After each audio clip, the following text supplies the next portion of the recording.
RPF rule 70-72 में बैठने वाले परीक्षार्थी ध्यान दें। जो हमारा आज का वीडियो है वो आपके लिए बहुत ही महत्वपूर्ण है, इसलिए कि अभी वर्तमान दौर में जो एग्ज़ाम्स हुए हैं और जो होने वाले हैं वो सारे सीबीटी हो रहे हैं, यानी कंप्यूटर बेस्ड टेस्ट। तो सीबीटी के बारे में जानना बहुत ज़रूरी है कि आप एग्ज़ाम कैसे देंगे। बहुत सारे लोग एग्ज़ाम देने से डर रहे हैं और उन्हें लगता है कि सीबीटी कैसे देंगे, हम तो कंप्यूटर जानते नहीं हैं। ठीक है, बहुत लोग कंप्यूटर जान रहे हैं तो सीबीटी एग्ज़ाम उन्होंने पहले कभी दिया नहीं है, इससे वे घबरा रहे हैं। इसलिए अब मैं वीडियो आपके सामने लाया हूँ कि जो एग्ज़ाम में सीबीटी होगा उससे आप बिल्कुल डरे नहीं। बहुत ही आसान है, आप इसे आसानी से सीख सकते हैं और अच्छे से आप एग्ज़ाम में पास कर सकते हैं। और आशा करता हूँ आप ज़रूर एग्ज़ाम में अच्छे से पास करेंगे। तो ये आज मैं सीबीटी के बारे में आपको बताऊँगा।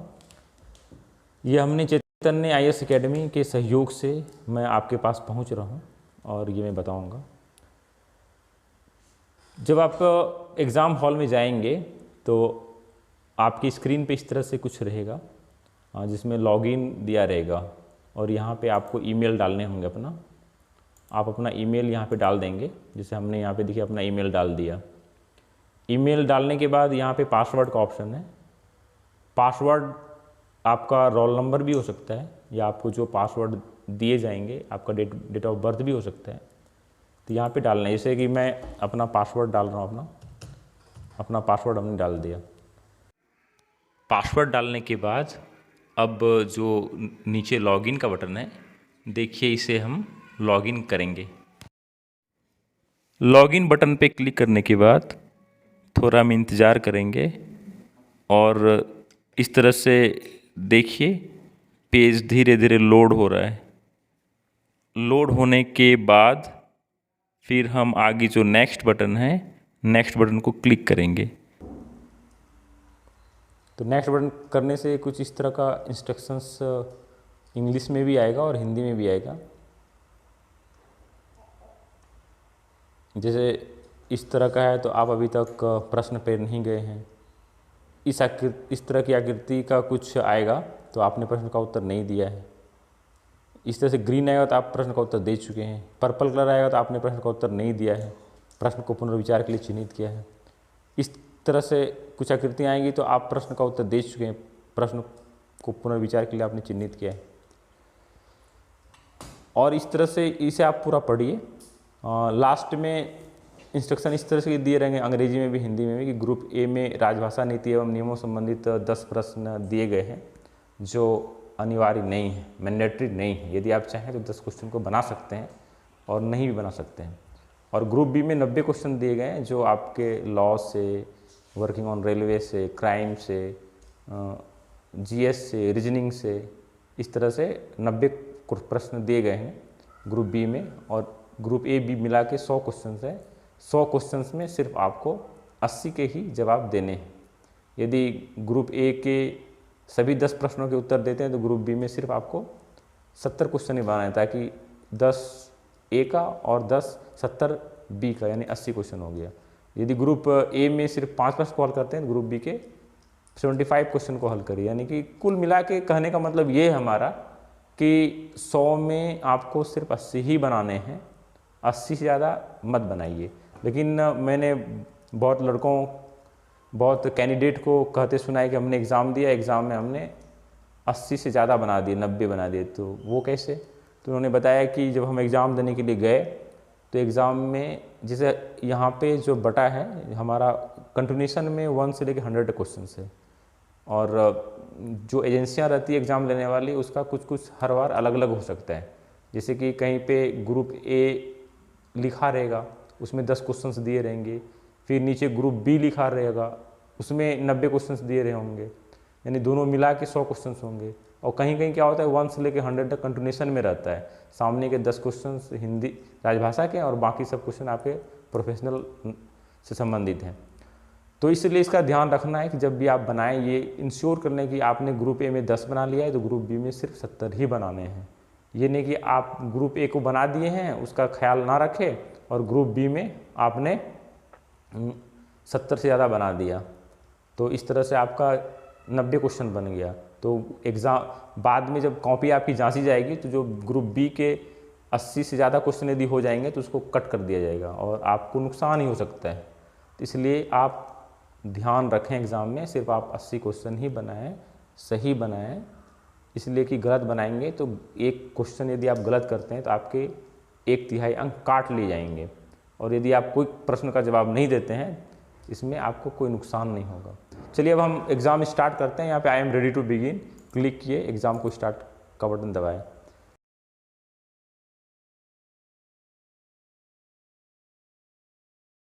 थोड़ा सा वेट करेंगे, आपका एग्ज़ाम खुलेगा। देखिए कुछ इस तरह से खुलेगा। चूँकि ये मॉडल सेट 18 लिखा है, चूँकि एकेडमी जो चेतन आईएएस एकेडमी है वो इस तरह के प्रश्नों को ऑनलाइन टेस्ट प्रैक्टिस के लिए रखा गया है, लेकिन हम उनके सहयोग से यहाँ पे आपके पास आपको आज हम बता पा रहे हैं। तो ये देखिए RPF रूल 70-72 से रिलेटेड है। इसमें इंग्लिश और हिंदी का ऑप्शन दिया गया, क्लिक करेंगे तो अंग्रेज़ी हिंदी आएगा। चूँकि यहाँ पे हिंदी ही है और सही बनाने से 1 अंक और नेगेटिव मार्किंग 0.33 यानी 1/3 दिया गया है। और स्क्रीन पे यहाँ पे देखिए ये एक घड़ी चल रही है, ये 1.5 घंटे की घड़ी है, 90 मिनट्स की घड़ी है। ये आपको चल रहा है, चूँकि ये मैं बना रहा हूँ RK सिंह। और ये देखिए क्वेश्चन आपके आंसर शीट है ये, और ये देखिए नीचे में यहाँ पे जो मैं वहाँ बता रहा था कि यदि आप उत्तर देंगे तो ग्रीन होगा, नहीं दिए हैं तो इस तरह से रेड होगा। यदि आपको कन्फ्यूज़न है, आपने मार्क कर रखा है तो इस तरह से, यदि गए ही नहीं क्वेश्चन पे तो इस तरह से नॉट विजिट होगा, ठीक है। और यहाँ पे देखिए इधर मार्क फॉर रिव्यू का बटन है और नेक्स्ट ये क्लियर रिस्पॉन्स का है, और यदि क्वेश्चन को बनाते हैं तो ये सेव एंड नेक्स्ट है। और आप मेरे साथ बनाइए। सबसे पहले आप ये करिए कि आप अपने एक कागज़ पे 1 से लेके 100 तक नंबरिंग कर दीजिए, 1 से लेके 100 तक करिए नंबरिंग। तब तक आप वीडियो पॉज भी कर सकते हैं। आपने 1 से लेके 100 तक नंबरिंग कर लिया होगा, 1 से लेके 100 तक। अब मेरे साथ बनाइए, आप मेरे साथ बनाइए, देखते हैं कि आपकी तैयारी कैसी है। थोड़ा सा आपकी तैयारी का आकलन आप कर पाएंगे कि आपने अभी तक जो पढ़ा है आपको कितने मार्क्स आते हैं। जब तक आप ऑनलाइन टेस्ट का प्रैक्टिस नहीं करते हैं, यदि आप ऑनलाइन टेस्ट नहीं देंगे, प्रैक्टिस नहीं करेंगे, तो आपको पता नहीं चल पाया कि आपकी तैयारी कितनी हुई, और एग्ज़ाम में अचानक बैठेंगे तो फिर सफल होने में थोड़ी प्रॉब्लम हो जाएगी आपको। इसीलिए कहते हैं ना, practice max a man perfect. यदि आप बार बार CBT एग्ज़ाम की प्रैक्टिस करेंगे तो आपको बहुत ही कॉन्फिडेंस आएगा और आप एग्ज़ाम में आसानी से पास करेंगे। चलिए बनाइए। पहला क्वेश्चन है, राजभाषा आयोग के अध्यक्ष निम्नलिखित में से कौन थे? ऑप्शन है आपके 4, GB खैर, BG खैर, GB पंत, इनमें से कोई नहीं। चलिए आप बनाइए, मैं भी बनाता हूँ। ये मैंने ऑप्शन दे दिया BG खैर का। दूसरा क्वेश्चन है, हिंदी से रिलेटेड है, संसदीय राजभाषा समिति में निम्नलिखित में से कितने सदस्य हैं? ऑप्शन है आपके 25, 30, 15, कोई नहीं। आप अपना ऑप्शन डालिए। चलिए मैंने डाल दिया। अगला क्वेश्चन है, राजभाषा अधिनियम 1963 में कुल कितनी धाराएं हैं? 7, 8, 9, 10। चलिए मैंने अपना ऑप्शन डाल दिया, आप भी डालिए, मेरे साथ बनाइए, देखते हैं किसका कितना सही होता है। अगला क्वेश्चन है, रिवेशन चार्ट अंग्रेजी के अलावे निम्नलिखित में से किस भाषा में बनाया जाता है? रिवेशन चार्ट अंग्रेजी के अलावे, हिंदी में, बांग्ला में, दोनों में, उपरोक्त में से कोई नहीं। अंग्रेजी के अलावा आई थिंक हिंदी में बनाया जाता होगा, हिंदी मार देते हैं। यहाँ सेव एंड नेक्स्ट करना मत भूलिए, सेव एंड नेक्स्ट करते रहिए। अगला क्वेश्चन है, भारतीय संविधान के डैश डैश अनुसूची में 22 भाषाएं शामिल है। 7वीं अनुसूची में, 8वीं अनुसूची में, 9वीं अनुसूची में, 10वीं अनुसूची में। डालिए अपना ऑप्शंस डालिए। आई थिंक 8वीं सूची में डाल रहा हूँ। अगला क्वेश्चन है, संविधान की 8वीं सूची में कुल कितनी भाषाओं के बारे में उल्लेख है? संविधान की 8वीं सूची में कुल कितनी भाषाओं के बारे में उल्लेख है? 11, 20, 22, 24। आई थिंक 22 डालते हैं। 7 नेक्स्ट। केंद्रीय कर्मचारियों के लिए निर्धारित प्रारंभिक पाठ्यक्रम कौन सा है? केंद्रीय कर्मचारियों के लिए निर्धारित प्रारंभिक पाठ्यक्रम प्रवीण है, प्रबोध है, प्राज्ञ है, कोई नहीं है, कौन सा है? केंद्रीय कर्मचारियों के निर्धारित प्रारंभिक पाठ्यक्रम कौन सा है? प्रबोध है कि प्राज्ञ, कोई नहीं। तो इसमें कन्फ्यूज़न हो रहा है। जैसे मान ले, ये मैं चूँकि आपको बता रहा हूँ तो कन्फ्यूज़न हो रहा है, तो हम इसे ये करते हैं, इसको मार्क फॉर रिव्यू कर लेते हैं। इसको हमने रख लिया, बाद में बनाएंगे, अभी कन्फ्यूजन हो रहा है तो इसको हमने दबाया। अगली भाषा है, कितनी भाषाओं को संविधान की 8वीं सूची में सबसे अंत में शामिल किया गया? हम तो ये जान रहे हैं कि 22 भाषा है, 8वीं सूची में है, लेकिन सबसे अंत में शामिल किया गया 2 भाषा, 3 भाषा, 4 भाषा, 5 भाषा। ऐसे तो हमें लग रहा है कि 4 भाषा होगा, लेकिन कन्फ्यूजन है इसमें, तो इसको भी हम बाद में बनाएंगे। तो इसलिए देखिए मार्क फॉर रिव्यू है, ठीक है, इसको हमने मार्क में रख दिया। ठीक है, अब ये जो हम मार्क में रख रहे हैं, देखिए यहाँ पे अभी तक हमने 6 क्वेश्चन का आंसर किया है। देखिए 6 ग्रीन दिखा रहा है, ये देखिए आप आंसर शीट में देखिए 1 2 3 4 5 6 देखिए आपने यहाँ पे दिख रहा है, और 2 देखिए पर्पल दिख रहा है, यानी कि आपने इसको छोड़ रखा है, आपको कन्फ्यूजन है इस पर, आपने बनाया नहीं अभी, आगे बनाएंगे, ये आपको दिखाते जाएगा। और यहाँ पे भी देखिए आपने बताएगा कि 6 को आपने बना दिया है, 1 पे नॉट विजिट अभी अगला भी आएगा, 2 मार्क कर रखे हैं आपने। अगला क्वेश्चन देखते हैं, केंद्रीय हिंदी समिति के अध्यक्ष निम्नलिखित में से कौन है? केंद्रीय हिंदी समिति के अध्यक्ष गृह मंत्री, प्रधानमंत्री, राष्ट्रपति, इनमें से कोई नहीं। आई थिंक प्रधानमंत्री होगा, तो हमने प्रधानमंत्री क्लिक कर दिया। आप अपना क्लिक करिए। 10वां क्वेश्चन है जो राजभाषा का अंतिम क्वेश्चन है, 10 ही पूछते हैं। राजभाषा की लिपि कौन सी है? तो राजभाषा की लिपि कौन सी है? हिंदी है, रोमन है, देवनागरी है, इनमें से कोई नहीं है। राजभाषा की लिपि देवनागरी है, हमने देवनागरी क्लिक किया। इस तरह से हमने देखा कि हिंदी के हमने 1 2 3 4 5 6 9 10 यानी कि 2 4 2 6 2 8 क्वेश्चन, यहाँ पे देखिए आंसर 8 है, हमने 8 बना दिया। 2 कन्फ्यूजन हमने छोड़ दिया, इसलिए हमको टोटल 100 क्वेश्चन मिलेंगे। 100 में हमें सिर्फ 100 में 80 ही बनाने हैं। अब अगला क्वेश्चन देखते हैं। 11वां क्वेश्चन आ गया, आयुध अधिनियम निम्नलिखित में से कब लागू हुआ? आयुध अधिनियम 1 अक्टूबर 1960, 1 अक्टूबर 1962, 1 अक्टूबर 1963, उपरोक्त में से कोई नहीं। आयुध अधिनियम, अब देखिए ये आपको याद है तो अपना डालिए। आयुध अधिनियम 1900, हमें तो लग रहा है कि 62 में हुआ था, लेकिन कन्फ्यूज़न इसमें लग रहा है, इसमें हमें कन्फ्यूज़न है, तो हमने इससे कर लेते हैं मार्क फॉर रिव्यू नेक्स्ट के लिए। एग्ज़ाम में देखिए आप जब बना रहे हैं तो आपको जहाँ भी कन्फ्यूजन लगता है, चूँकि ये माइनस मार्किंग है, माइनस मार्किंग का ध्यान रखना बहुत ज़रूरी है। हो सकता है कि आगे का जो क्वेश्चन होगा बहुत ईजी होगा। चलिए इसमें हम कन्फ्यूजन हम छोड़ देते हैं, इसको हम नहीं बनाते हैं, मार्क फॉर रिव्यू के लिए हमने छोड़ दिया। रेलवे सुरक्षा विशेष बल की 5वीं वाहिनी कहाँ है? 5th बटालियन कहाँ? देखिए आसान क्वेश्चन आ गया। जो 5वीं बटालियन कंपनी है ये त्रिचनापल्ली में है, ये हमने मार दिया। चलिए अगला क्वेश्चन देखते हैं। आरपीयूपी एक्ट की किस धारा में 107 आईपीसी था, धारा 120 का आईपीसी को शामिल किया गया है? अमेंडमेंट हुआ था धारा 3 में, 4 में, 7 में, 8 में। आई थिंक धारा 4 में था। देखिए ये क्वेश्चन थोड़ा आसान है, हमने बना दिया। अगला क्वेश्चन देखिए, एक अच्छे श्रोता के क्या गुण होने चाहिए? जो एक अच्छे श्रोता है क्या गुण होने चाहिए? वक्ता की बातों की ओर ध्यान देना चाहिए, बात सही है। आंखें मिलाकर सुनना चाहिए, वो भी सही हुए। प्रत्युत्तर देना चाहिए, सही है। ठीक है, उपरोक्त सभी आई थिंक लगता है कि सभी सही होना चाहिए, तो मैं दे दिया। आप अपना आंसर दीजिए। अगला देखिए, डीडीएम वैगन खुलने के कितने समय के अंदर देना अनिवार्य है? डीडीएम मैसेज 3 घंटे, 5 घंटे, 6 घंटे, 8 घंटे। ठीक है, तो आई थिंक 6 घंटे। क्वेश्चन आसान ही लग रहा है।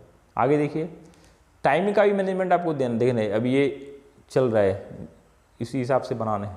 दुर्घटना होने पर लंबा होटर कितने सेकंड तक बचता है? दुर्घटना होने पर लंबा होटर कितने सेकंड तक बचता है? 15 second, 25 second, 30 second, 60 second. I think 30 second तक बचता होगा। अगला क्वेश्चन देखिए, शिष्टाचार में निम्नलिखित में से क्या शामिल है? शिष्टाचार, बड़ों का आदर करना, जरूरतमंदों की मदद करना, महिलाओं के प्रति सम्मान, उपरोक्त सभी। आई थिंक ऐसा लगता है कि सभी सही है। चलिए नेक्स्ट, अगला देखते हैं कि दंड प्रक्रिया संहिता 1973 के अंतर्गत गिरफ्तारी कैसे की जाएगी? को निम्नलिखित में से किस धारा में वर्णित किया गया? धारा 41, धारा 45, धारा 46, धारा 49। आई थिंक धारा 46 है मेरे ख्याल से। आप अपना आंसर बनाइए। सीटी बजाने के कितने सेकंड के बाद गाड़ी चलनी चाहिए? सीटी बजाने के कितने सेकंड के बाद गाड़ी चलनी चाहिए? मतलब जो ट्रेन है, 10 सेकंड बाद, 15 सेकंड बाद, 20 सेकंड बाद, 30 सेकंड बाद। इसमें तो थोड़ा कन्फ्यूजन लग रहा है कि सीटी बजाने के कितने सेकंड के बाद गाड़ी चलनी चाहिए। कन्फ्यूजन है। यदि आपको लग रहा है कि ये क्वेश्चन कन्फ्यूजन है तो ये मार्क फॉर रिव्यू के लिए आप छोड़ सकते हैं। ठीक है, फिर अगला क्वेश्चन देखिए, दंड प्रक्रिया संहिता 1973 की निम्नलिखित में से किस धारा में संक्षिप्त विचारण, समरी ट्रायल की प्रक्रिया के बारे में बताया गया है? धारा 262, धारा 62, धारा 162, धारा 160। किस में बताया गया है ये? आई थिंक धारा 262 लग रहा है मेरे ख्याल से। आप बनाइए। अगला क्वेश्चन है, देखिए माइनर एक्ट से आ गया, किशोर न्याय बालकों की देख रेख और संरक्षण अधिनियम की निम्नलिखित में से किस धारा में जघन्य अपराध को परिभाषित किया गया? जघन्य अपराध, जघन्य अपराध को परिभाषित किया गया। 2(20), 2 का 29, 2 का 33, 2 का 40 जघन्य अपराध को किसमें शामिल किया गया है? तो आई थिंक 2 का 33 में हो सकते हैं, ये लगभग कंफर्म लग रहा है। सड़ने या तुरंत खराब होने वाली वस्तुओं पर कौन से कार्ड लेवल लगाए जाएंगे? सफ़ेद, काला, हरा, लाल। आई थिंक हरा लगाया जा सकता है। 7 नेक्स्ट, देखिए अभी तक हमने 18 के आंसर कर दिए। यदि 70 रूल के अंतर्गत एग्जाम दे रहे हैं तो आपको कम से कम 48 क्वेश्चन बनाने होंगे। ठीक है, 60%। और यदि 72 रूल के अंतर्गत दे रहे हैं तो आपको कम से कम नहीं 72 में तो जितना ज़्यादा जो बनाएगा उसी का सिलेक्शन होगा। ठीक है, अगला क्वेश्चन देखिए, क्वेश्चन नंबर 23, महताबी सिग्नल जलने पर किस प्रकार की लपट निकलती है? महताबी सिग्नल यदि जलेगा तो लपटें कैसे निकलेगी? हरी, पीली, चमकीली, लाल, नीली, कैसे निकलेगी? तो आई थिंक चमकीली लाल हो सकती है। अगला क्वेश्चन देखिए, सूचना के अधिकार अधिनियम 2005 यानी RTI एक्ट 2005 के निम्नलिखित में से किस धारा में सूचना के अधिकार को परिभाषित किया गया? सूचना के अधिकार, राइट टू इन्फॉर्मेशन, किस में किया गया? धारा 2 का I में, धारा 2 का J में, धारा 2 का F में, उपरोक्त में से कोई नहीं। आई थिंक 2 का J लग रहा है, देखते हैं, आप बनाइए अपना। अगला क्वेश्चन है कि महताबी सिग्नल का प्रयोग किस समय किया जा सकता है? जो महताबी सिग्नल का यूज होता है सिग्नल रेलवे में, किस समय? दिन में, रात में, दिन रात दोनों में, उपरोक्त में से कोई नहीं। तो आई थिंक सिग्नल में दोनों में हो सकता है। अगला देखिए, अनुसूचित जाति और अनुसूचित जनजाति यानी अत्याचार निवारण अधिनियम यानी SC/ST एक्ट, एट्रोसिटी एक्ट कब लागू हुआ? 2004 में, 2005 में, 1985 में, 1989 में। आई थिंक 1989 में हुआ। अगला क्वेश्चन देखिए, सतर्कता निदेशालय यानी कि विजिलेंस डायरेक्टोरेट का मुख्यालय कहाँ पे स्थित है? मंडल मुख्यालय में, जोनल मुख्यालय में होता है, रेलवे बोर्ड में होता है, इनमें से कोई नहीं। आई थिंक रेलवे बोर्ड में होता है। अगला क्वेश्चन है, RPUP एक्ट की किस धारा के अंतर्गत न्यायालय के निर्णय में वर्णित विशेष और पर्याप्त कारणों के अभाव में द्वितीय अपराध के लिए 2000 रुपये से कम का जुर्माना नहीं का प्रावधान है? कम से कम 2000 से कम नहीं होगा, जुर्माने का प्रावधान है। धारा 3 में, धारा 4 में, धारा 5 में, इनमें से कोई नहीं। आई थिंक धारा 3 में होगा लगता है। अगला क्वेश्चन देखते हैं, RPUP एक्ट के किस धारा में तलाशी वारंट के जारी किए जाने के बारे में बताया गया? तलाशी वारंट का जारी किया जाना, धारा 8 में, धारा 9 में, धारा 10 में, धारा 12 में, किस में दिया गया है तलाशी वारंट का जारी किया जाना? आई थिंक धारा 10 में है आरपीयूपी एक्ट से। अगला क्वेश्चन है, वैगन खुलने के कितने घंटे के भीतर डीडीएम मैसेज देना अनिवार्य है? डीडीएम मैसेज 5 घंटे में, 6 घंटे में, 7 घंटे में, 9 घंटे में, डीडीएम मैसेज कितने घंटे में देते हैं? आई थिंक 6 घंटे में। बहुत आसान सवाल है। अगला क्वेश्चन देखिए, आरपीयूपी एक्ट यानी रेलवे संपत्ति विधि विरुद्ध कब्जा अधिनियम की किस धारा के अनुसार गिरफ्तार व्यक्ति को बल के अधिकारी के पास भेजा जाएगा? धारा 5 के अनुसार, धारा 6 के अनुसार, धारा 7 के अनुसार, इनमें से कोई नहीं। तो आई थिंक धारा 7 के अनुसार भेजा जाएगा। बहुत इंपॉर्टेंट क्वेश्चन एग्जाम में सब पूछता है, पूछने वाले एग्जाम। अमानती सामान घर में यात्री अपना सामान कितने समय तक रख सकता है? क्लॉक रूम में जो भी यात्री जाता है तो कब तक अपना सामान रख सकता है? 15 दिन तक, 25 दिन तक, 1 महीने तक, 3 महीने तक, कितने दिन तक रख सकता है? तो आई थिंक 1 महीने तक रख सकता होगा मेरे ख्याल से। आप अपना बनाइए।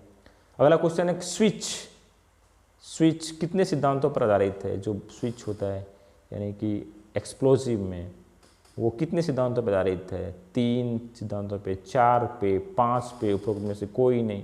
आई थिंक 4 पे हैं। देखिए मैं कितना फास्ट बना रहा हूँ। अभी तक देखिए 34 क्वेश्चन हमने बना लिए हैं। अभी तक मात्र 15 मिनट हुआ है, यानी 15 मिनट में ही हमने 34 क्वेश्चन बना लिया।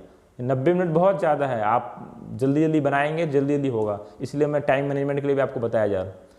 कंट्रोल चार्ट में मेल एक्सप्रेस के गाड़ियों के लिए किस रंग का प्रयोग किया जाता है? कंट्रोल चार्ट में मेल एक्सप्रेस की गाड़ियों के लिए किस रंग का? नीले रंग का, हरे रंग का, सफ़ेद रंग का, लाल रंग का, किस रंग का यूज़ होता है? आई थिंक लाल रंग का यूज़ होता है। आप बनाइए अपना, देखिए मेरे ख्याल से। अगला क्वेश्चन, वर्ष 1954 से 56 के दौरान आरपीएफ का नाम क्या था? वेरी इंपॉर्टेंट क्वेश्चन है। 1954 से 56 के दौरान आरपीएफ का नाम क्या था? Rapid security force, railway safety force, railway security force, इनमें से कोई नहीं। I think RSF, railway security force. देखिए सेव एंड नेक्स्ट करना नहीं भूलेंगे, सेव एंड नेक्स्ट करते जाएं। अगला जो क्वेश्चन है, कौन सा विटामिन शरीर की रोग प्रतिरोधक क्षमता को बढ़ाने में मदद करता है? आपके ऑप्शन है vitamin K, vitamin B, vitamin C, vitamin D. कौन सा विटामिन शरीर की रोग प्रतिरोधक क्षमता को बढ़ाने में मदद करता है? अभी देखिए कोरोना काल था, अभी भी है। कोरोना काल में डॉक्टर इम्यून सिस्टम को बढ़ाने के लिए बोलता है कि आप विटामिन सी का टैबलेट खाइए। आई थिंक विटामिन सी होगा हमारे ख्याल से, हमने बना दिया। अगला क्वेश्चन है, देखिए रेलवे में दुर्घटना होने पर रेल कर्मचारियों को दुर्घटना की सूचना देने के लिए क्या प्रावधान है? सीटी बजाकर, घंटी बजाकर, हुटर बजाकर, अलार्म बजाकर। ये 4 ऑप्शंस आपको दिए गए हैं। आपको 4 ऑप्शंस में चुनना है। आई थिंक कोई भी घटना घटे हुटर बजता है। बहुत आसान क्वेश्चन हमने बनाया। Save and next. अभी तक हमने देखिए 37 क्वेश्चन का जवाब दे चुके हैं, जिसमें से हमने कुछ को छोड़ के रखा है, कन्फ्यूजन है। रेलवे में वैगन कितने प्रकार के होते हैं? रेलवे में वैगन 2 प्रकार के, 3 प्रकार के, 4 प्रकार के, 5 प्रकार के। रेलवे में वैगन आई थिंक 2 प्रकार का होता होगा। चलिए नेक्स्ट। रेलवे अधिनियम की किस धारा के अंतर्गत रेलवे पर अवैध रूप से खतरनाक माल लाना दंडनीय है? धारा 163, धारा 164, धारा 64, धारा 172। सोचिए क्या होगा? रेलवे अधिनियम की किस धारा के अंतर्गत रेलवे पे अवैध रूप से खतरनाक माल लाना किस, आई थिंक 164 के तहत कार्रवाई करते हैं ना, 64। अगला क्वेश्चन देखिए, मास मीडिया के अंतर्गत संचार के साधनों में क्या शामिल है? टेलीविज़न शामिल है, प्रेस शामिल है, रेडियो शामिल है, उपरोक्त सभी शामिल है। कौन सा हो सकता है? आई थिंक उपरोक्त सभी शामिल है। चलिए मैं ये इसने बनाया, आप अपना बनाइए। आरपीयूपी एक्ट की निम्नलिखित में से किस धारा के अंतर्गत वारंट के बिना ही गिरफ्तार करने का अधिकार दिया गया? वारंट के बिना गिरफ्तार आरपीयूपी एक्ट के तहत धारा 4, धारा 6, धारा 9, धारा 13, ये सब किन धाराओं में है? सोचिए सोचिए किस धारा में है? आई थिंक धारा 6 में है मेरे ख्याल से। अगला क्वेश्चन है कि एक क्लास स्टेशन मास्टर कितने रुपये तक का मूल्यांकन डिलीवरी दे सकता है? एक क्लास स्टेशन मास्टर 500, 1000, 1500 रुपये, 20,000 रुपये, आई थिंक 1500 रुपये। क्वेश्चन आसान है ये सब। बुकशुदा माल से संबंधित अपराध के मामलों को डैश डैश रजिस्टर में दर्ज किया जाता है। बुकशुदा माल संबंधित C1 में, C2 में, C3 में, C4 में, किस में? तो आई थिंक C3 में। आसान सा क्वेश्चन है। आरपीयूपी एक्ट की किस धारा में तलाशी और गिरफ्तारी के बारे में बताया गया है? आरपीयूपी एक्ट की किस धारा में तलाशी और गिरफ्तारी के बारे में बताया गया है? धारा 7, धारा 8, धारा 9, धारा 11। आई थिंक धारा 11 में बोलते हैं कि Z+ कैटेगरी, अगला क्वेश्चन जो है Z+ कैटेगरी सुरक्षा के लिए कितने आदमी की आवश्यकता होती है? Z+ कैटेगरी VIPs लोगों को दी जाती है, VVIPs 5, 15, 20, 36। Z+ category I think 36। 7 next. अभी तक देखिए टाइम अभी हमारा 1 घंटा नहीं हुआ है, अभी आधा घंटा भी नहीं हुआ। हमने अभी तक 40 क्वेश्चन बना चुके, 40 से ज़्यादा क्वेश्चन। आधुनिक मनोविज्ञान के जनक कौन है? आधुनिक मनोविज्ञान के जनक Spearman, John V Watson, William, इनमें से कोई नहीं। कौन सा है? आई थिंक विलियम है। अगला क्वेश्चन बनाइए, विश्व की पहली रेलगाड़ी कब चली? विश्व की पहली रेलगाड़ी 1805 में, 1825 में, 1905 में, 1925 में। विश्व की पहली रेलगाड़ी कब चली थी? विश्व की पहली आई थिंक 1825 में चली थी, 1825 में। 7 नेक्स्ट। अगला क्वेश्चन है देखिए, रेलवे अधिनियम की किस धारा में हर्जाने या क्षतिपूर्ति के लिए झूठा आवेदन करने का दंड है? रेलवे की धारा में हर्जाने या क्षतिपूर्ति के लिए झूठा आवेदन करने का प्रावधान दंड का धारा 148, धारा 149, 153, 163। किसमें? आई थिंक 149 में है, 50 में है। सेव करती। अगला क्वेश्चन देखिए, भाड़ा निर्धारित करना रेलवे किस विभाग का? बहुत आसान सवाल है। भाड़ा निर्धारित कौन करता है? कॉमर्शियल विभाग करता है, इंजीनियरिंग करता है, सिक्योरिटी, इलेक्ट्रिकल तो करता नहीं है, सिक्योरिटी करता नहीं, इंजीनियरिंग करता नहीं, कॉमर्शियल विभाग ही हो सकता है। हो सकता नहीं है, कॉमर्शियल विभाग ही। ठीक है, तो इसलिए हमने इसे क्लिक कर दिया, सेव एंड नेक्स्ट कर दिया। मनुष्य के शरीर में खून में कितने प्रतिशत शराब मौत का कारण बन सकता है? खून में कितने प्रतिशत शराब मौत का कारण बन सकता है? खून में 0.15%, 0.55%, 0.11%, 0. इसमें कन्फ्यूजन लग रहा है, इसको हम छोड़ देते हैं, नहीं बनाते, गलत हो जाएगा, माइनस मार्किंग है। अगला क्वेश्चन देखिए, तो छोड़ दिए, क्वेश्चन जानते नहीं, उसको रिव्यू में भी नहीं रखते हैं। चलिए अगला क्वेश्चन, शस्त्र अधिनियम 1959 के अंतर्गत वैसे युवा जिन्होंने कितने वर्ष की आयु पूरी नहीं की है अग्नि शस्त्र नहीं रख सकता है? अच्छा, आई थिंक 18 साल गाड़ी नहीं चला सकता है, या 15 साल, या 21 साल, या 25 साल। कौन सा होगा जो कि हथियार नहीं रख सकता है? हथियार नहीं रख सकता है। शस्त्र अधिनियम 21 साल लगता है मेरे ख्याल से, आप देखिए। अगला क्वेश्चन है, आरपीयूपी एक्ट की धारा में अपराधों के दुष्प्रेरण के लिए, षड्यंत्र के लिए, मनोनुकूलता के लिए दंड का प्रावधान है। सभी आ गए, दुष्प्रेरण, षड्यंत्र, मनोनुकूलता के लिए दंड का प्रावधान। ऑप्शन है आपकी धारा 3, धारा 4, धारा 6, धारा 12। किस में, किस धारा में है अपराधों की? आई थिंक धारा 4 में है मेरे ख्याल से। अगला है कि सूचना के अधिकार अधिनियम के अंतर्गत अपूर्ण सूचना देने पर, यदि आप इंफॉर्मेशन सही तरीके से नहीं देते हैं तो प्रत्येक दिन के हिसाब से कितना जुर्माने का प्रावधान है? आपके ऑप्शन है 100 रुपये प्रतिदिन, 250 रुपये प्रतिदिन, 500 रुपये प्रतिदिन, उपरोक्त में से कोई नहीं। आई थिंक 250 रुपये प्रतिदिन। अगला क्वेश्चन है, अन्यत्र वासिता की रोकथाम के उपायों में शामिल है। अन्यत्र वासिता एब्सेंटिज्म, परामर्श, दंड, पुरस्कार, उपरोक्त सभी। इसमें क्या हो सकता है? आई थिंक सभी हो जाएगा। देखिए मैं पूरा बना रहा हूँ अभी, ये सब मैं जान रहा हूँ, चूँकि मैंने अच्छे से अध्ययन किया है इसलिए पूरा बना रहा हूँ। अगला क्वेश्चन देखते हैं, न्यायिक कार्रवाई के किसी भी चरण में झूठे सबूत देना आईपीसी की निम्नलिखित में से किस धारा के अंतर्गत दंडनीय है? धारा 191, धारा 192, धारा 193, धारा 196। न्यायिक कार्रवाई के किसी भी चरण में झूठा सबूत देना आईपीसी का क्वेश्चन है, कौन सा है? देखिए देखिए सोचिए कौन सा है। न्यायिक कार्रवाई किसी तरह झूठा सबूत, आई थिंक 193 आईपीसी लग रहा है मेरे ख्याल से। अगला देखिए, रेलवे अधिनियम की किस धारा में टिकटों के हस्तांतरण के लिए दंड का प्रावधान है? टिकटों का ट्रांसफर ऑफ टिकट्स, धारा 141, धारा 142, धारा 143, धारा 144। धारा 144 तो फेरी वाला है, 43 टिकट वाला है, ठीक है। टिकटों का हस्तांतरण एक चैन पुलिंग है, धारा 142 ही लग रहा है, 42 दे देते हैं। अगला क्वेश्चन, भारतीय संविधान में कितने मौलिक कर्तव्य हैं? आसान सा सवाल है। मौलिक कर्तव्य, फंडामेंटल ड्यूटीज़ कौन कौन से हैं? कितने हैं? 7, 9, 11, 13, आई थिंक 11 फंडामेंटल ड्यूटीज़ हैं। बहुत आसान सवाल है। भारतीय साक्ष्य अधिनियम की धारा 62, 62 निम्नलिखित में से किस संबंधित है? 62 प्राथमिक साक्ष्य से, मौखिक साक्ष्य से, माध्यमिक साक्ष्य से, उपरोक्त सभी से। 62 इंडियन एविडेंस की धारा 62 याद करिए। 62 में क्या है? आई थिंक प्राथमिक साक्ष्य है वो। अगला जो क्वेश्चन है, भीड़ का मूल तत्व निम्नलिखित में से कौन सा है? भीड़ का मूल तत्व लालच है, भूख है, ज्ञान की कमी है, उपरोक्त में से क्या है? भीड़ का मूल तत्व भीड़, लालच के कारण भीड़ ना, भूख के कारण भीड़ ना, ज्ञान की कमी के कारण भीड़ होता है। भीड़ में सब जुट जाता है।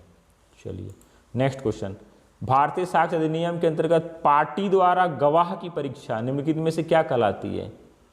भारतीय साक्ष्य अधिनियम के अंतर्गत पार्टी द्वारा गवाह की परीक्षा क्या कहलाती है? री एग्जामिनेशन कहलाती है, क्रॉस एग्जामिनेशन कहलाती है, एग्जामिनेशन इन चीफ कहलाती है, उपरोक्त में से कोई नहीं।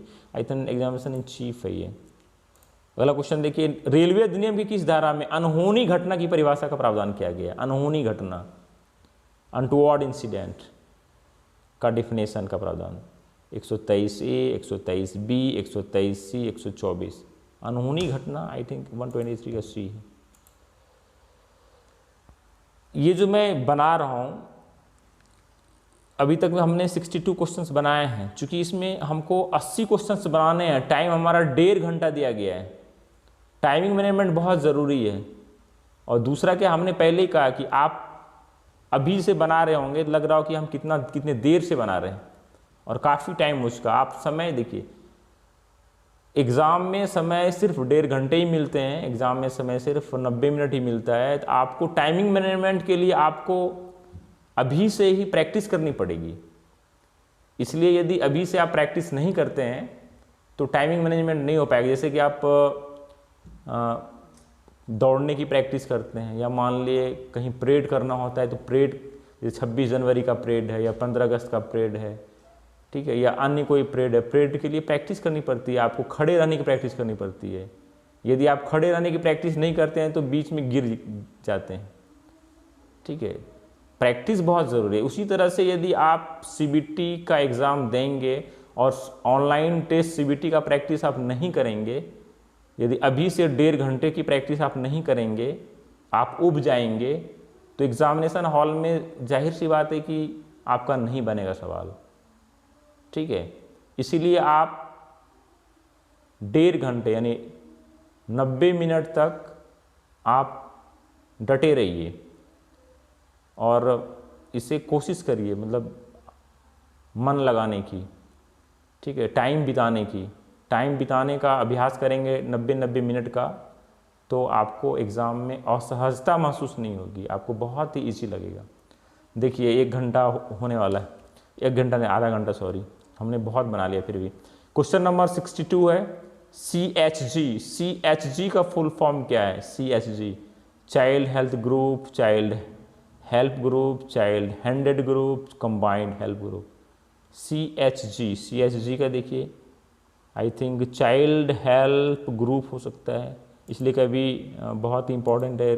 रिले बोर्ड से जो भी लेटर्स आते हैं, जो भी प्रोग्राम्स होते हैं, ओकेजन्स होते हैं, ठीक है, या कुछ भी ऑर्डर्स निकलते हैं, तो वो सब का एग्ज़ाम में पूछता है। अगला क्वेश्चन है, देखिए क्रियाशील भीड़ कितने प्रकार की होती है? क्रियाशील भीड़ 1 प्रकार की, 2 प्रकार की, 3 प्रकार की, 4 प्रकार। क्रियाशील भीड़ जो होती है कितने प्रकार की होती है? आई थिंक भीड़ 4 प्रकार की होती है। अगला क्वेश्चन है कि रेलवे अधिनियम की किस धारा में सार्वजनिक सूचनाओं को मिटाने पर अपराध माना गया है? जो सार्वजनिक सूचना है, पब्लिक नोटिस, यदि उसको मिटा देंगे तो अपराध माना गया है। धारा 155, धारा 156, धारा 166, धारा 169, किसके तहत माना गया है सार्वजनिक सूचनाओं को मिटाना? आई थिंक धारा 166 है।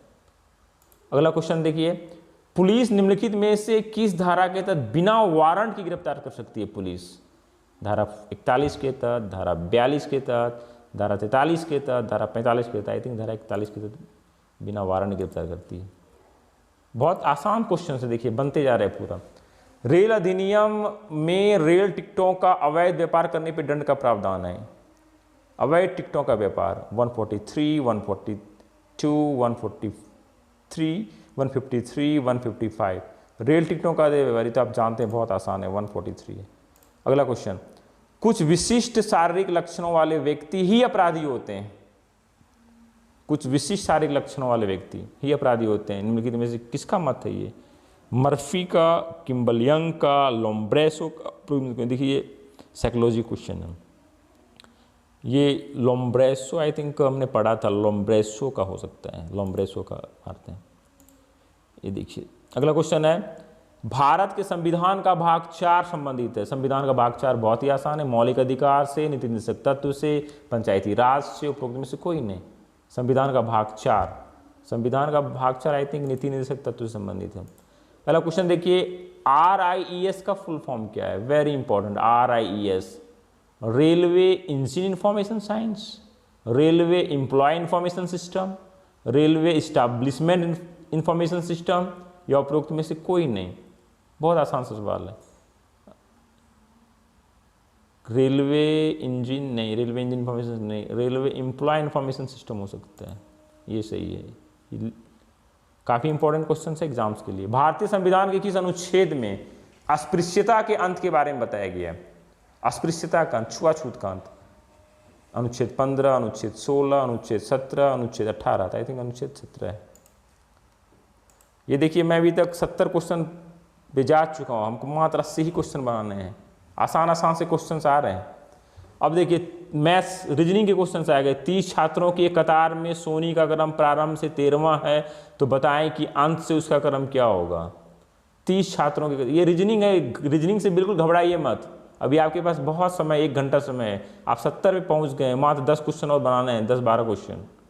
इसीलिए रीजनिंग बहुत इंपॉर्टेंट है, रीजनिंग को छोड़िए मत। रीजनिंग ऐसा है कि आपको 72 रूल में आपको सबसे आगे बढ़ा सकता है।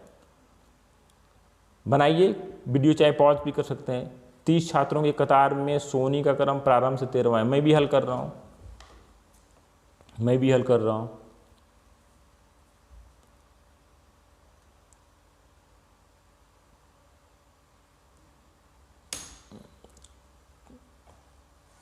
चलिए, हमको तो लग रहा है कि मेरा 18वां आया। देखिए आपको कौन सा आंसर आता है। 7 नेक्स्ट कर देते हैं। अगला क्वेश्चन बोलता है, ये भी रीजनिंग से संबंधित है। यदि पाव रोटी को खाना कहा जाए, खाना को पेड़ कहा जाए, पेड़ को आकाश कहा जाए और आकाश को दीवार कहा जाए, तो फल किसमें लगेगा? थोड़ा सा यहाँ पे क्वेश्चन में मिस्टेक है। तो फल किसमें लगेगा? फल किसमें लगेगा? सोचिए सोचिए, बहुत आसान है। मेरे ख्याल से तो आकाश होगा, आप देखिए कौन सा होता है। अगला क्वेश्चन देखते हैं। DON डॉन संबंधित है केनाल से, तो B संबंधित है किससे?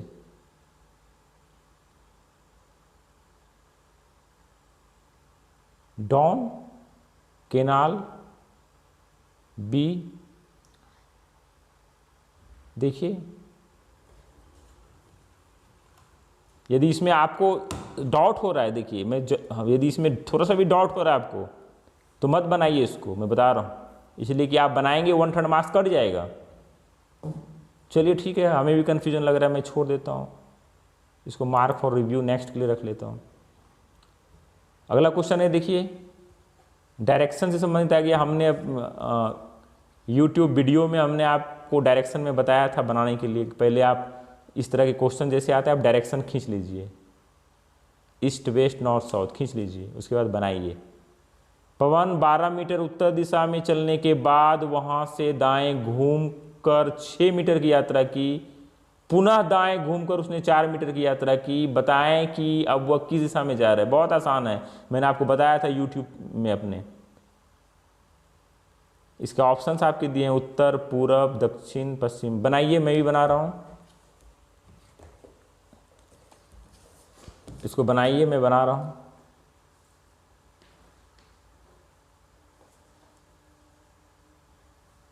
आई थिंक दक्षिण आ रहा है मेरा, आपका देखिए कितना, कौन सा आंसर आ रहा है। अगला क्वेश्चन देखिए, सुनील कहता है, ये ब्लड रिलेशनशिप का आ गया सवाल। सुनील कहता है सृजन की माता मेरी माता की एकमात्र पुत्री है। सृजन सुनील से किस प्रकार संबंधित है? ऑप्शन है आपके, मामा है, चाचा है, भांजा है, भाई है। इसको बनाइए। अभी इसका मैंने वीडियो नहीं डाला है, अभी इसका मैं डालने वाला हूँ, ताकि आप लोग ब्लड रिलेशनशिप के भी सवाल आसानी से बना सकें। बनाइए बनाइए।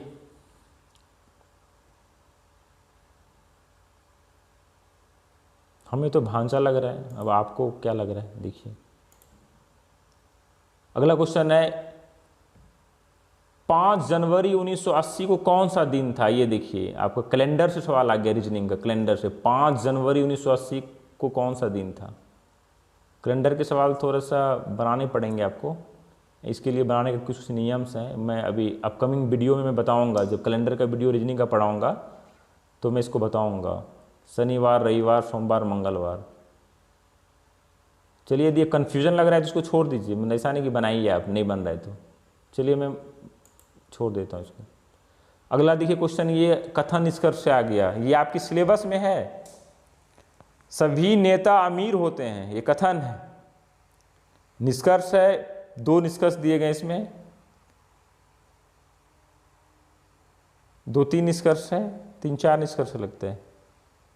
यदि ए एक नेता है तो ए अमीर है, यदि एक गरीब नहीं है तो एक नेता है, वे सभी जो अमीर है नेता हैं।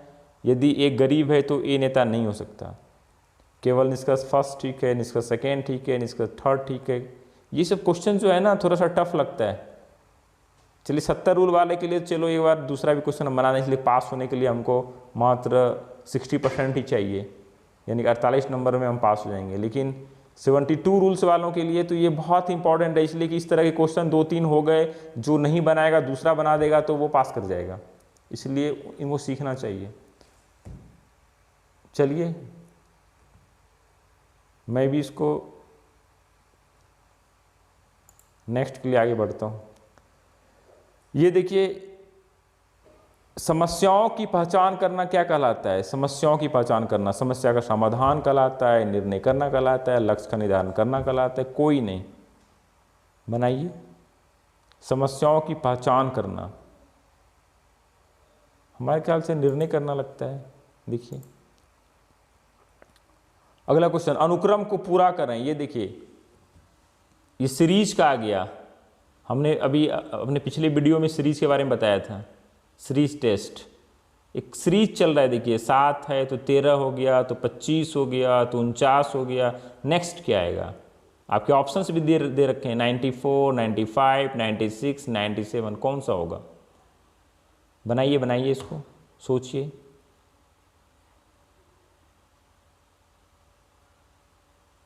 मेरा आंसर तो 97 आ रहा है, अब देखिए आपका आंसर कौन सा आ रहा है। देखिए, ये विषम युग को पहचानिए, ऑड इवन, रीजनिंग का चैप्टर है ऑड इवन आउट।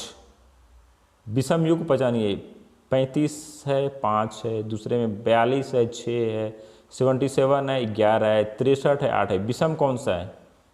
5 से 35 भी भाग लग जा रहा है, 6 से 42 भी भाग लग जा रहा है, 11 से 70 भी भाग जा रहा है, 8 से 63 अभाज्य, नहीं कट रहा है, नहीं कट रहा है, 8 से 63 भाग नहीं लग रहा है, तो आई थिंक यही होना चाहिए।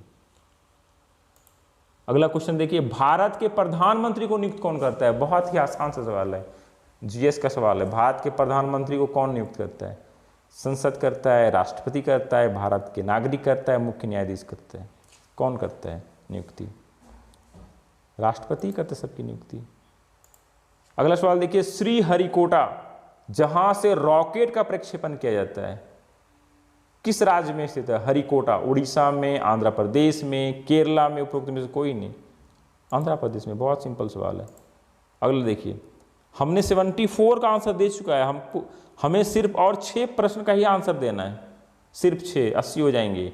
अगला देखिए, फेस्टिवल्स है। ओणम पर्व कहाँ मनाया जाता है? ओणम पर्व कर्नाटका में, केरला में, आंध्र प्रदेश में, तमिलनाडु में। कहाँ मनाया था ओणम पर्व? ओणम पर्व सोचिए कहाँ मनाया था ओणम पर्व? आई थिंक आंध्र प्रदेश में मनाया जाता है ओणम।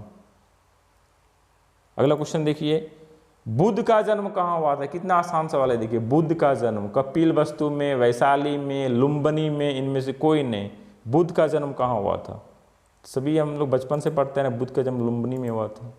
अगला क्वेश्चन, सती प्रथा के विरुद्ध किस मुगल शासक ने कदम उठाया? सती प्रथा बहुत ही इंपॉर्टेंट क्वेश्चन है और बहुत ही फेमस क्वेश्चन है, हमेशा आते रहता है।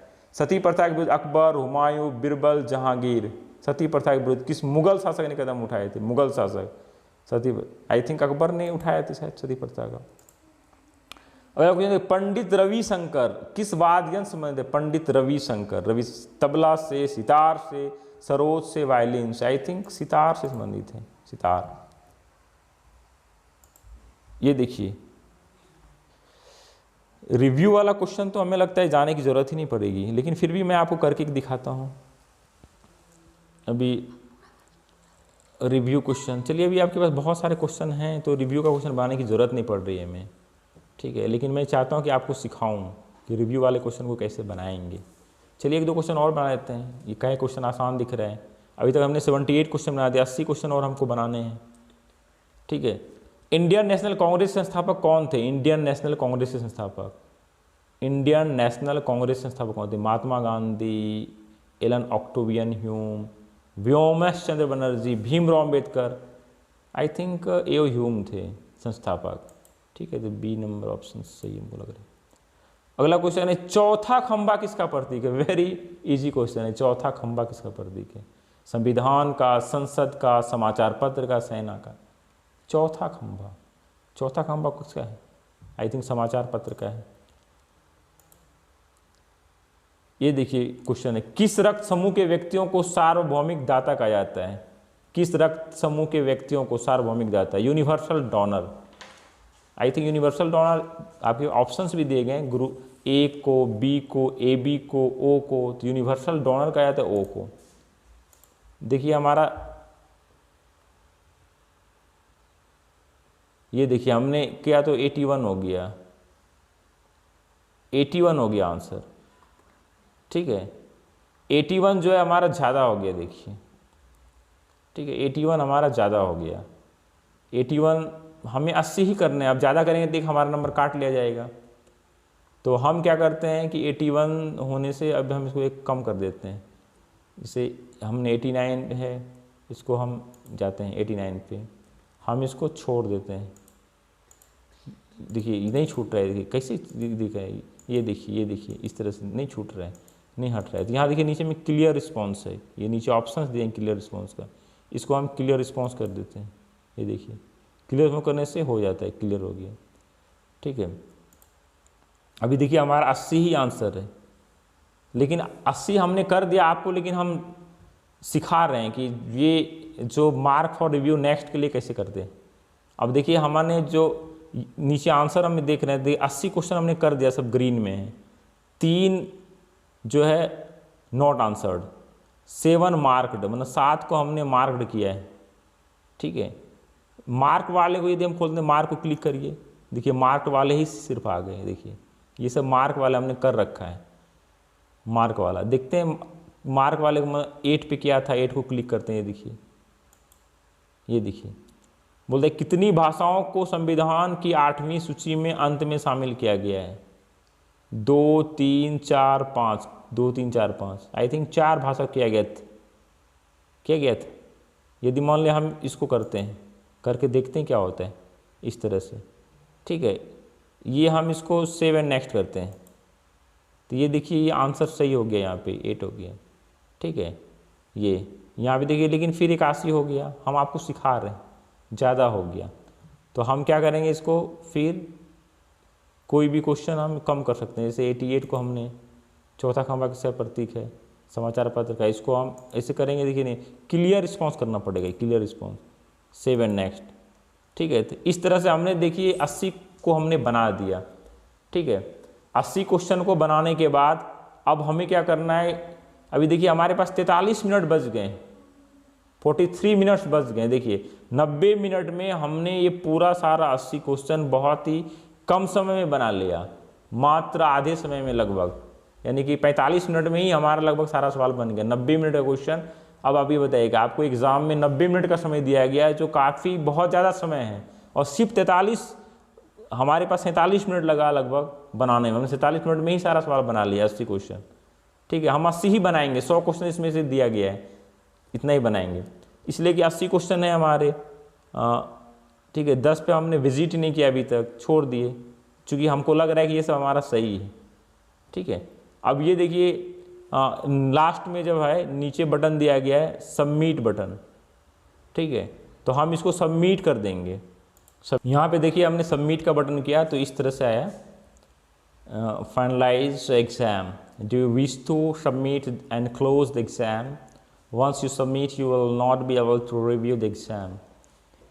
इसमें समरी दिया गया, देखिए बोलता है कि 80 आपने 80 बनाए हैं, 16 को आंसर आपने नहीं दिया है, 3 मार्क किया है, अब ठीक है। उसके बाद ये आपको 80 तो आपने बना ही लिया है, अब है कि आप क्या करना चाहते हैं, फिर से पहले क्वेश्चन पे जाना चाहते हैं, या कैंसिल कर देना चाहते हैं, या फिनिश एग्जाम करना चाहते हैं।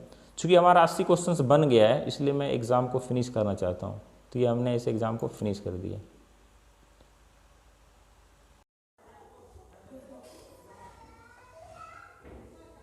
अब हम लोग अपना अपना आंसर मिलाते हैं, देखते हैं कितना सही है। देखिए पहला जो क्वेश्चन था, राजभाषा आयोग के अध्यक्ष निम्नलिखित में से कौन थे, तो इसका आंसर है बीजी खैर, सही है, मिलाइए आप भी। संसदीय राजभाषा समिति में निम्नलिखित में से कितने सदस्य हैं, तो ऑप्शन नंबर 2 30। अगला, राजभाषा अधिनियम 1963 में कुल कितनी धाराएं हैं, तो ऑप्शन नंबर 3 9। रिजर्वेशन चार्ट अंग्रेजी के अलावा निम्नलिखित में से किस भाषा में बनाया जाता है, तो ऑप्शन नंबर 1 हिंदी में, सही है। भारतीय संविधान के डैश डैश अनुसूची में 22 भाषाएं शामिल है, तो ऑप्शन नंबर 2 है 8वीं अनुसूची। अगला देखिए, संविधान की 8वीं सूची में कुल कितनी भाषाओं के बारे में उल्लेख है, तो ऑप्शन नंबर 3 22, सही है। केंद्रीय कर्मचारियों के लिए निर्धारित प्रारंभिक पाठ्यक्रम कौन सा है, तो ऑप्शन नंबर 2 प्रबोध, बिल्कुल सही है। कितनी भाषाओं को संविधान की 8वीं सूची में सबसे अंत में शामिल किया गया है, तो ऑप्शन नंबर 3 4, बिल्कुल सही है। केंद्रीय हिंदी समिति के अध्यक्ष निम्नलिखित में से कौन है, तो ऑप्शन नंबर 2 प्रधानमंत्री हैं। अगला देखिए, राजभाषा की लिपि कौन सी है, तो ऑप्शन नंबर 3 देवनागरी, बिल्कुल सही है। आयुध अधिनियम निम्नलिखित में से कब लागू हुआ, तो ये देखिए इसका ऑप्शन नंबर 2 1 अक्टूबर 1962, बिल्कुल सही है। रेलवे सुरक्षा विशेष बल की पंचम वाहिनी कहाँ पर स्थित है, तो ये देखिए ऑप्शन नंबर 3 तिरुचिरापल्ली, बिल्कुल सही है। आरपीयूपी एक्ट की किस धारा में 107 आईपीसी था, धारा 120 आईपीसी को शामिल किया गया है, धारा 4 में, बिल्कुल सही है। एक अच्छे श्रोता के गुण होने चाहिए, तो इसमें देखिए इसका वक्ता की बातों की ओर ध्यान देना, आंखें मिलकर सुनना, प्रत्युत्तर देना, उपरोक्त सभी, तो ऑप्शन नंबर 4 हो जाएगा, बिल्कुल सही है। डीडीएम वैगन खुलने के कितने समय के अंदर देना अनिवार्य होता है, तो देखिए ऑप्शन नंबर 3 6 घंटे में, बिल्कुल सही है।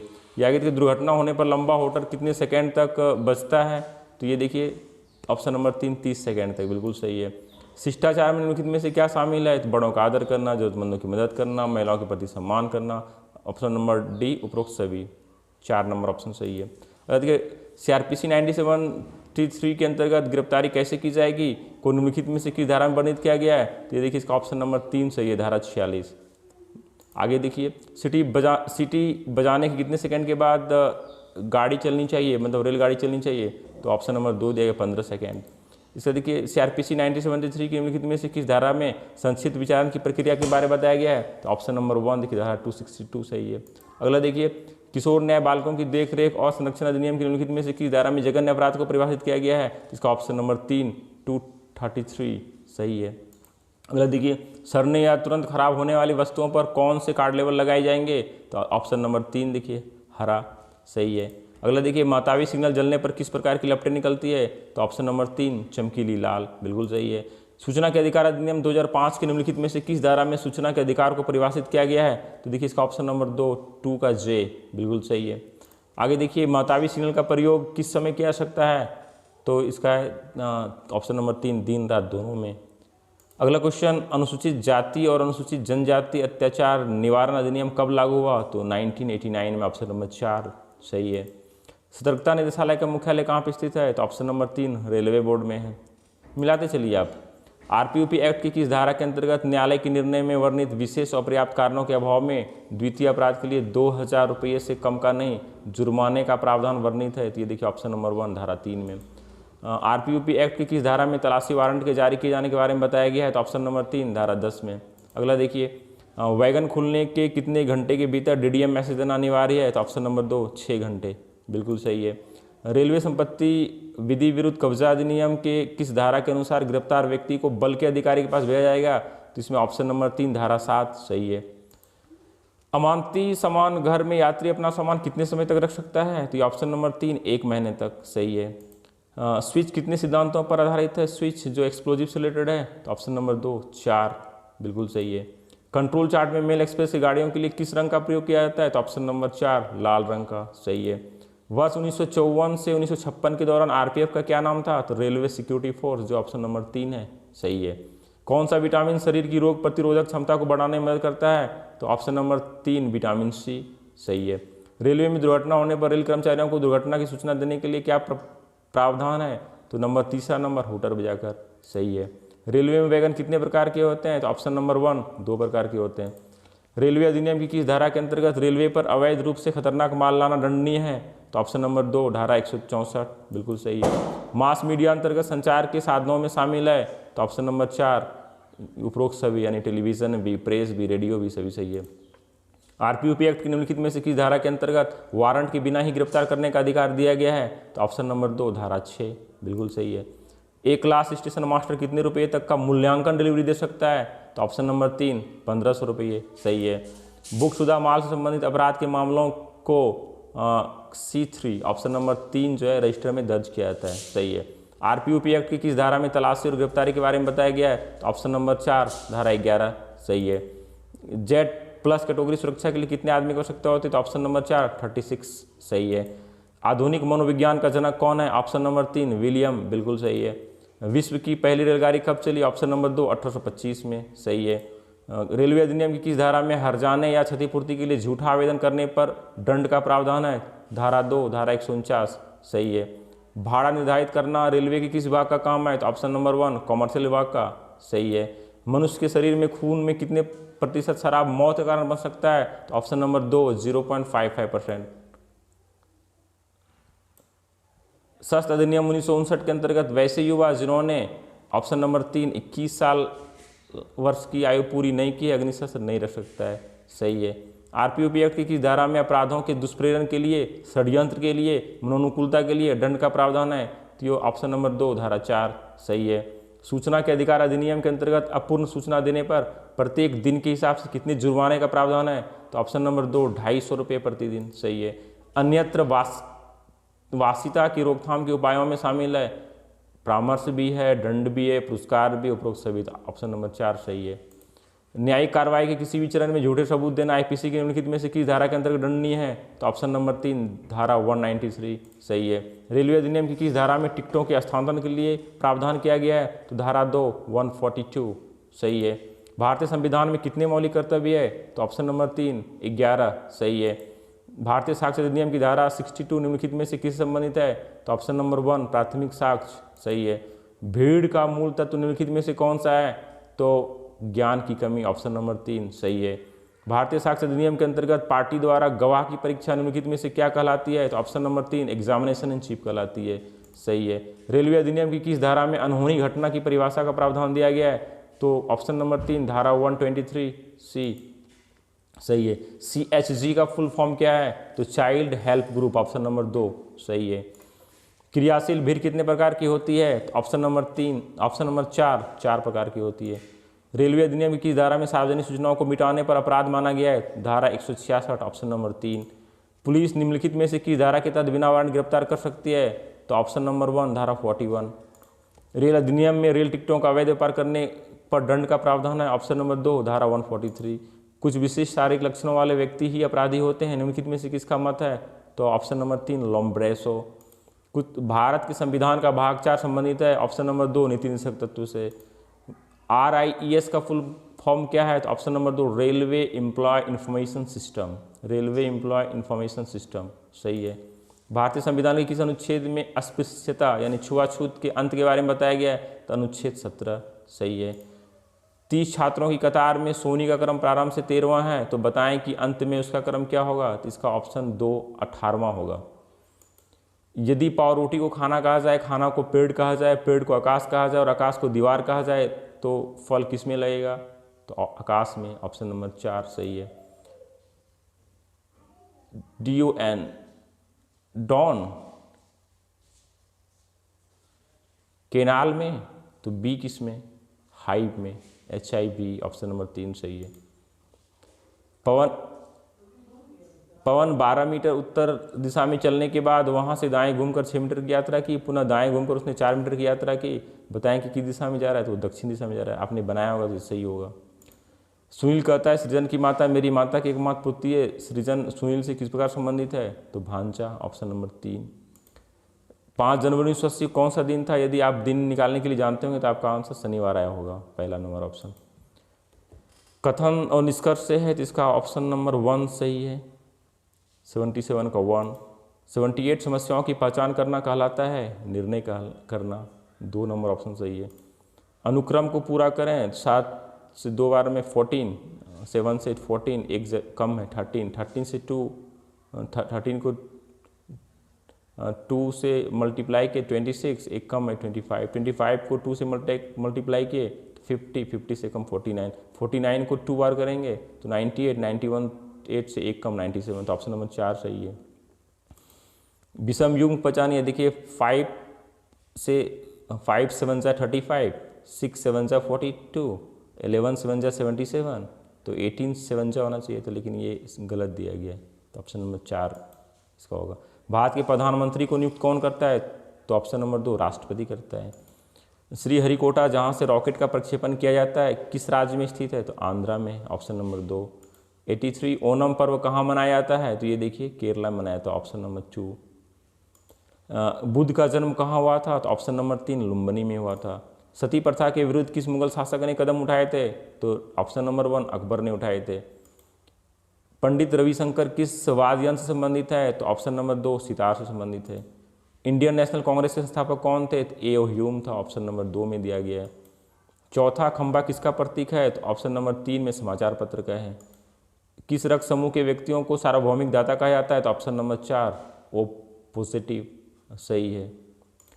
महात्मा गांधी ने पहली बार सत्याग्रह का प्रयोग कहाँ किया था? तो दक्षिण अफ्रीका में किया था, ऑप्शन नंबर 2 सही है। लीज पर लिए गए पार्सल वैन में माल की सुरक्षा की जिम्मेदारी किसकी होती है? तो लीज होल्डर की होती है, ऑप्शन नंबर 4।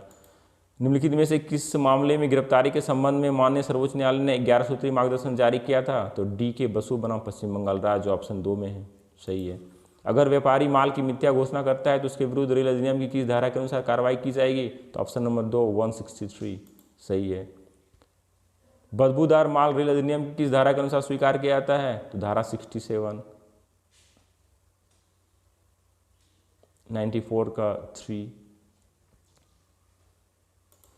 किसी गिरफ्तार व्यक्ति का मेडिकल परीक्षण किसी प्राप्त चिकित्सक के द्वारा प्रत्येक कितने घंटे में करना चाहिए? तो ऑप्शन नंबर 4 48 घंटे में। कंट्रोल चार्ट में लगभग कितने किलोमीटर दूरी का विवरण होता है? तो ऑप्शन नंबर 4 180 किलोमीटर। AIPC का फुल फॉर्म क्या है? तो option number 3 all India police Congress, very important है, ये एग्जाम में आ सकता है। PLM सप्ताह महीने के किस सप्ताह मनाया जाता है? प्रथम सप्ताह मनाया जाता है, 98 का 1। 99 गन पाउडर निम्नलिखित में से कौन सा विस्फोटक है? तो नंबर 2 निम्न विस्फोटक है। एक वयस्क व्यक्ति के शरीर में कुल कितनी हड्डियां होती है? तो ऑप्शन नंबर 3 206 हड्डियां होती है।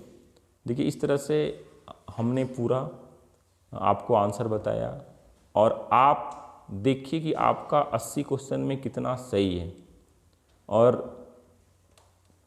आपने कितना मार्क्स लाया है। आपने अभी तक जितने भी तैयारी की है उसका आकलन आपको इस टेस्ट से पता चल जाएगा कि आपकी तैयारी कैसी है और आपको तैयारी करने की कितनी ज़रूरत है। तो आशा करता हूँ कि ये वीडियो आपके लिए काफ़ी लाभदायक सिद्ध होगी। और मेरा कहना आपसे ये है कि आप ऑनलाइन टेस्ट का अधिक से अधिक प्रैक्टिस करें। इसलिए जितने आप प्रैक्टिस करेंगे आपको कॉन्फिडेंस बढ़ेगा और